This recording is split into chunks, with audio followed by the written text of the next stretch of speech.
किसी राज दरबार में एक गुरु रहता था, उसको राजगुरु कहते थे। राजगुरु धीरे धीरे बूढ़ा हो गया, उसको बुढ़ापा आ गया, कमजोर हो गया। और जब बूढ़ा हुआ तो उसके मन में एक चिंता हुई कि मेरे बाद मेरा पद कौन लेगा। ये राजा साहब के राज दरबार में राजगुरु कौन बनेगा। उसके पास में बहुत से शिष्य लोग थे, शिष्यों में चुनाव करना था, कौन सा शिष्य राजगुरु बनेगा।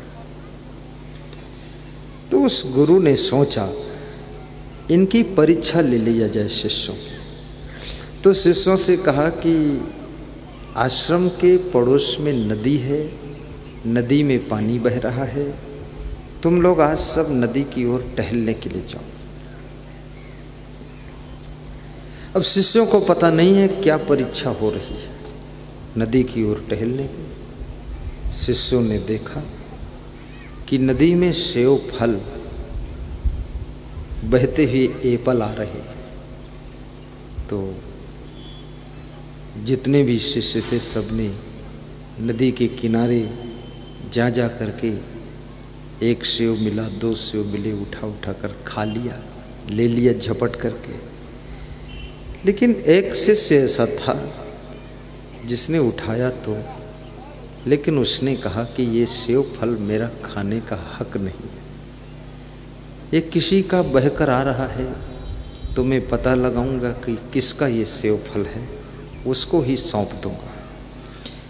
तो नदी के किनारे किनारे चलते चलते चला गया। बहुत दूर जाने के बाद एक सेव का बगीचा मिला। उस बगीचे के अंदर गया और अंदर जा कर के बगीचे की जो रखवाली करता था उससे मिला और कहा कि आपके बगीचे के सेव फल टूटकर नदी में गिर गए और बहते हुए जा रहे थे, एक फल मुझको मिला है, तो मैं आपका फल आपको वापस देने आया।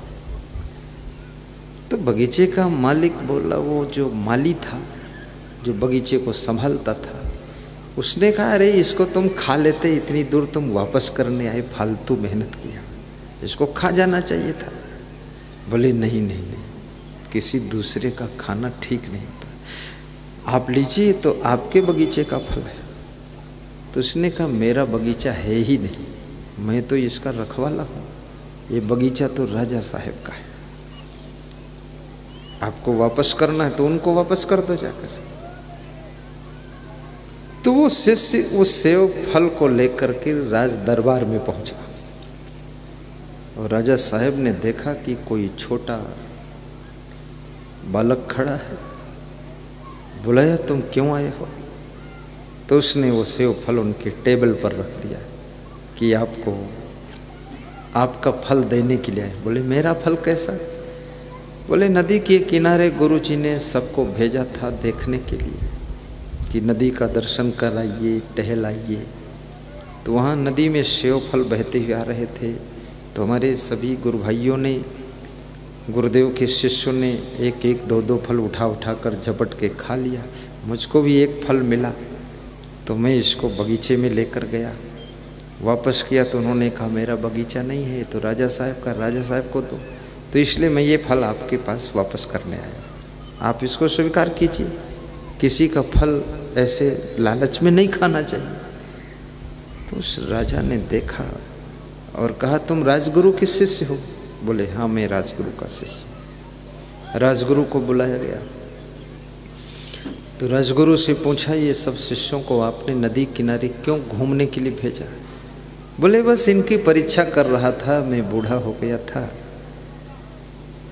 सोच रहा था मेरे शिष्यों में से कौन सा शिष्य है जो राजगुरु बन सकता है और उसको अपना पद दे करके मैं संसार छोड़ कर जाऊं, तो मुझे अभी तक खोज में कोई मिला नहीं। तो राजा साहब आपने मुझे बुलाया, क्या कारण? बोले आपका शिष्य सेव फल लेकर आया है। तो उससे पूछा गया कैसे सेव फल तुम लाए? बोले नदी में मिला, सबको मिले थे सेव फल, सबने खा लिया और मैं सेव फल जिधर से बह कर आया उधर गया तो सेव का बगीचा मिला। बगीचे में एक माली था, उसको मैंने वापस किया। उसने कहा बगीचा मेरा नहीं है, तुमको खा जाना चाहिए, इसको यहाँ लेकर आए फालतू। तो बोले राजा का बगीचा है, राजा को दो जाकर। तो मैं राज दरबार आया और राजा साहब को सौंप दिया कि उनका सेव फल है, हम फ्री में कैसे खाएं। तो राजा ने राजगुरु से कहा कि आपका यही वो शिष्य है जो राजगुरु बनने लायक है, जो कि इतना त्याग और संयम रखता है, अपनी जबान पर कंट्रोल रखता है। आज से इसको राजगुरु घोषित किया जा रहा है।